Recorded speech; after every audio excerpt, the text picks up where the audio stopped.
အားလုံးပဲမင်္ဂလာပါရှင်အခုဖြောင်းတဲ့ဖုန်းကြောင်ရောက်တော့မှာเนาะ mobile OTP အစံမပြေရဲ့လူတယောက်ရှိလို့တစ်ခါလေးပြပေးပါမယ်เนาะအခုအမားကတင်တန်းကျောင်းမှာဗန်ဆောင်လုပ်ထားရလို့ဆိုလို့ရှိရင် ID ကထွက်လာရင် ID ကနဲ့အချက်လက်ပြောင်းရမယ်ဆိုတဲ့အကြောင်းလေးလည်းပြောထားပေးတယ်ပြီးတဲ့အခါကျလို့ရှင် ID ကနဲ့အချက်လက်ပြောင်းတဲ့နည်းကိုအမား YouTube မှာတင်ထားပေးတယ်ရှင်ဒါပေမဲ့အဲ့ဒီနည်းနဲ့ပြောင်းလိုက်တဲ့အခါကျလို့ရှင်ပြောင်းပြီးတဲ့နောက်ပိုင်းမှာပြည်တွင်းငွေလည်းမရတော့ဘူးဆိုပြီးတော့လာပြီးတော့ပြောကြတယ်လူတော်များပါတယ်အဲ့ဒါဘာလို့လဲဆိုတော့အမားတို့မြန်မာနိုင်ငံယူဆောင်လာတဲ့ဖုန်းတွေဖြစ်နေတဲ့အတွက်ကြောင့်မို့လို့mobile OTP ထုတ်တာမအောင်မြင်တဲ့အတွက်ဖြစ်ပါတယ်ရှင်အခုဒီလိုမျိုးပေါ့နော်ပြောင်းပြီးတာနဲ့အခုလိုမျိုးပြည်တွင်းငွေလွှဲမရတော့ဘူးဆိုပြီးအခုလိုလေးပေါ်တယ်ပေါ့နော်အဲ့ဆိုရင်အမတို့ဘာလုပ်အောင်လဲဆိုတော့တချို့ကလည်းအဲ့ဒါကိုဟာနာအီးဇက်ကိုဖြတ်လိုက်တာမျိုးရှိရမဖြတ်နဲ့နော်ဟာနာအီးဇက်ကို login အောင်ဝင်လို့ရတယ်ဒါပေမဲ့ငွေလွှဲလို့မရတာအဲ့ဒါဆိုရင်အမတို့ကဒီထဲကနေဝင်ပြီးတော့ mobile OTP အသစ်ပြန်ထုတ်လိုက်ရပါပြီအခုအရင်တော့ဟာနာအီးဇက်ကိုဝင်ပါမယ်မော်လီ login ဝင်ပြီပါအဲ့တော့ဟာနာအီးဇက် login ဝင်လိုက်ပြီဆိုရင်အရင်တော့မာတိကာထဲဝင်ပါမယ်နော်အဲ့လိုမာတိကာတော့သိကြမယ်နော်မာတိကာထဲဝင်မယ်ဝင်ပြီးရင်ဒီမှာအမတို့ကျွန်ုပ်ရဲ့ EZ ပြီးရင်ဒီဘက်မှာလုံခြုံရေးတက်သိခံခြင်းဆိုတာလေးရှိရအဲ့လေးနှိပ်ပြီးပါအနှိပ်လိုက်လို့ရှိရင်အခုလိုမျိုး certificate ထုတ်ဖို့ပေါ်တယ် certificate ထုတ်တဲ့အကြောင်းတော့ပြောပြပေးပါမယ်နော်လောလောဆယ်ကတော့အမတို့ mobile OTP ထုတ်မှာဆိုတော့ဒီဘက်ကအတီးပြရန်အခြားနည်းလမ်းများကိုနှိပ်လိုက်လို့ရှိရင်ဟိုးအပေါ်ဆုံးတင်လိုက်မယ်တင်လိုက်ရင်မှာ mobile OTP ခေါင်းစဉ်နှစ်ခုပါတယ်အဲ့ဒီမှာနောက်ဆုံး mobile OTP တွေကပထမဆုံး mobile OTP ထုတ်ယူခြင်းပြန်လည်ထုတ်ယူခြင်းကိုနှိပ်ပေးပါမယ်အဲ့ဆိုရင်အခုဝင်လိုက်ရင်အခုလိုမျိုးပေါ်ပါလိမ့်မယ်အပေါ်ကိုတွန်းတင်လိုက်ပါပြီးရင်အောက်မှာအမှန်ချစ်ဖို့နေရာတနေရာပါတယ်နော်အဲ့လေအမှန်ချစ်လေးနှိပ်လိုက်နှိပ်ပြီးအတီးပြုတ်ပေးပါ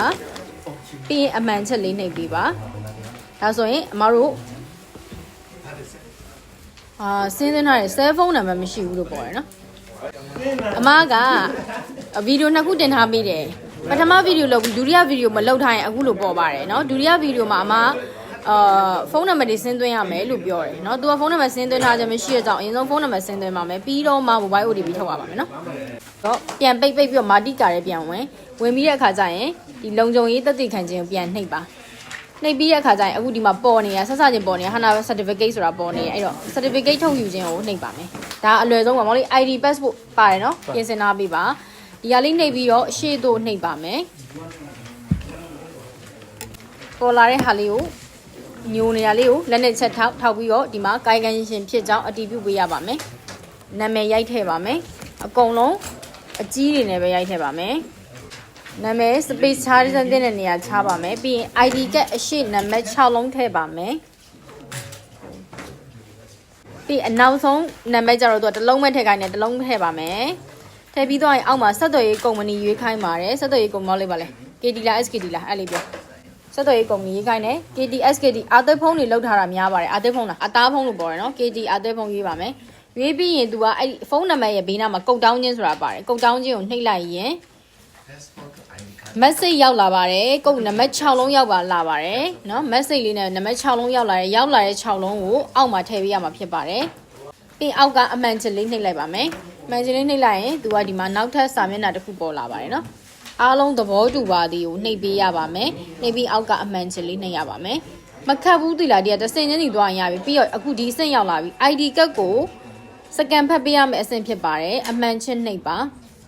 ပြီးရင်ဒီမှာနော် setting ချိန်မယ်ပြီးတော့ကင်မရာအသင့်ပြင်ဆင်ထားပါလို့ပြောပါတယ်သဘောတူခိုင်းတာတွေအကုန်လုံးသဘောတူပေးပါဒီမှာဂျင်းညရောဘူးဟောခင်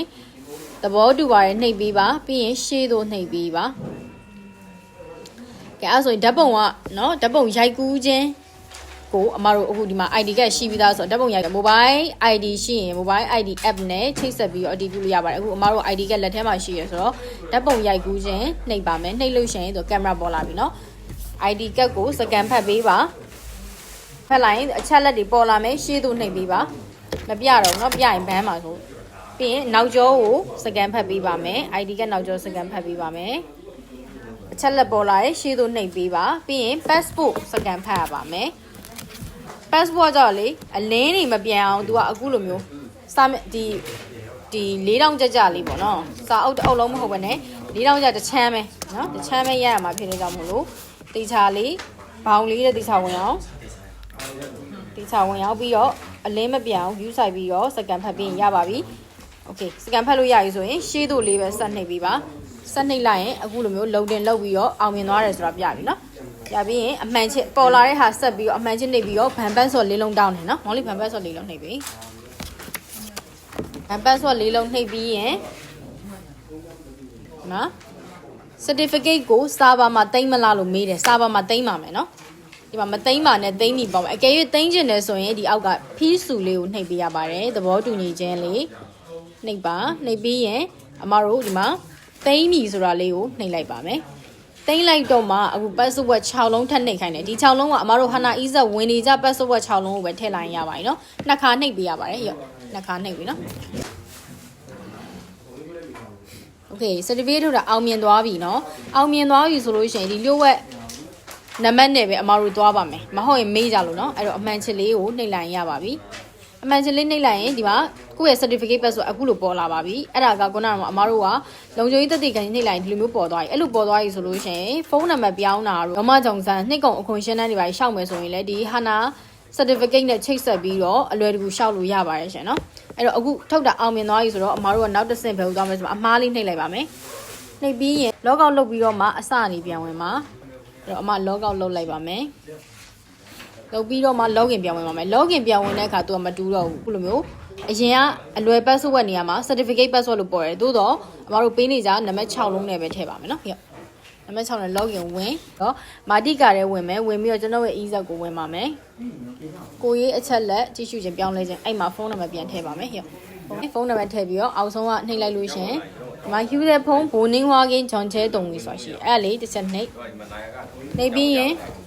ကုတ်တောင်းချင်းလေးတစ်ခုထပ်ပြီးတော့နှိပ်ပေးရမယ်နော်ခုနကလိုမျိုးပဲနံပါတ်6လုံးထည့်ပေးရပါမယ်အဲ့တော့ဘာပေါ်လာလဲဆိုတော့ Hana certificate ဖြင့်အတည်ပြုရန်ဆိုပြီးပေါ်လာအဲ့ဒီအချိန်မှာနံပါတ်6လုံးရိုက်ထည့်ပေးရပြီနော်အဲ့ဆိုရင်ကိုပိုင်အချက်လက်ပြောင်းလဲမှုပြည့်စုံပါပြီဆိုပြီးတော့ပေါ်တယ်အတည်ပြုလိုက်ရပါပြီပြောင်းပြီးသွားရင်တော့သူ့ဟာသူ log out ဖြစ်သွားတယ် log out မဖြစ်လဲ log out လုပ်ပေးရမယ်တချို့ကမြန်မာယူလာတဲ့ဖုန်းတွေက log out ပုံမှန်မဖြစ်လိမ့်မရှိဘူးအဲ log out ဖြစ်သွားပြီဆိုအမတို့ login လေးတစ်ချက်ပြန်ဝင်မယ်ဝင်ပြီးတော့မှခုနကအချက်လက်တော့ပြန်ကြည့်မယ်နော် password 6လုံးပြန်နှိပ်ပြီကျွန်တော်ရဲ့ easy ပြန်ဝင်ကြည့်မယ်ဖုန်းနံပါတ်ဝင်သွားပါပြီဖုန်းနံပါတ်เนาะအခုဝင်သွားပါပြီအဲ့ဒါဆိုရင်အဆင်ပြေသွားပါပြီအခုအဲ့ဒါဆိုအမတို့ဘာလုပ်မလဲဆိုတော့ mobile OTP အခုကစာပြီးထုတ်ပါမယ်ခုနကပြောရဲလုံခြုံရေးသက်သေခံခြင်းလေးလည်းဝင်ပါမယ်เนาะ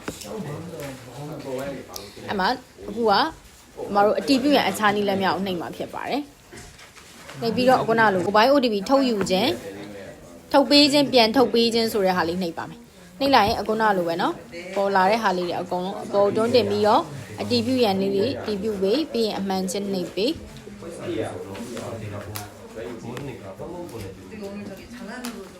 ဒါလေးတွေအကုန် setting သူတို့ပဲ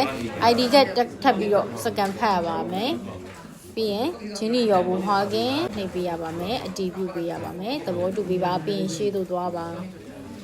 ါပြီးအခုဒီမှာဓာတ်ပုံရိုက်ပြီးထပ်ပြီး scan ဖတ်ရမယ်เนาะစကန်ဖက်လို့မရဘူးအမကြီးအဲ့လိုလဲလွှဲလို့မရဘူးဘယ်လိုလုပ်အောင်လဲဆိုရင်တော့ဘန်မှာ OTP ကတ်အစ်သွားထုတ်ရပါမယ်နော်အခုကတော့စကန်ဖက်လို့အဆင်ပြေတယ်အခုဒီမှာ तू က mobile OTP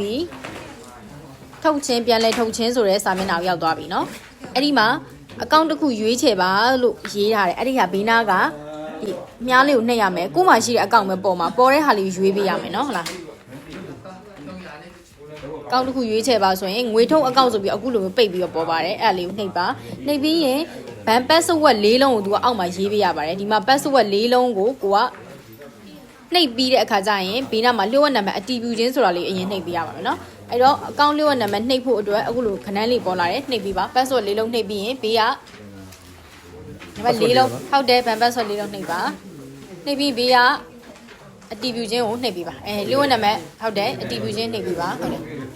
လျှို့ဝှက်နံပါတ်အတည်ပြုလိုက်ရင်ဘယ်လိုပေါ်လဲဆိုအကောင့်စစ်ဆေးခြင်းပြီးဆုံးသည်လို့ပေါ်သွားတယ်เนาะအဲဆိုဟွာကင်းလေးနှိပ်ပြီးပါပြီးရင်သူကဒီမှာเนาะတရက်ကိုအများဆုံးငွေလွှဲရတဲ့ပမာဏရိုက်ခိုင်းတယ်မရိုက်တော့ဘူးဒီအပေါ်မှာမတို့အများဆုံးကတ်သက်ချက်ဆိုတာလေးပေါ်နေတယ်မြားလေးနဲ့เนาะအဲ့ဒါလေးနှိပ်လိုက်ရင်သူကသူအော်တိုဖြည့်ပြီးသားဖြစ်သွားမယ်ရှေ့သို့နှိပ်မယ်ပြီးတော့ဒီတခါတည်းเนาะပြည်စုံတော့ mobile OTP မှာထုတ်ပေးခြင်းပြန်လဲထုတ်ယူပေးခြင်းဆိုတာပြီးဆုံးသွားပြီเนาะအဲ့ဒါဆိုအမှန်ချင်းနှိပ်ပြီးလိုက်ရင်ရပြီအဲ့ဆိုပြည်တွင်းငွေလွယ်မရဘူးဆိုတဲ့လူတွေကဒီနည်းနဲ့လုပ်လိုက်ရင်အခုတက်လာ log out ထွက်သွားတယ် log out ဖြစ်ရမယ်မှန်တယ်အဲ့ login ပြန်ပြီးတော့ဝင်ပြီးပါဝင်ပြီးတော့ပြည်တွင်းငွေလွယ်လွှဲကြည့်ပါမယ်နော် ရောင်းလေးငွေလွှဲတာပြီးဆုံးသွားပါပြီเนาะပြည်တွင်းငွေလွှဲကိုလွှဲလိုက်တာအခုရပါပြီ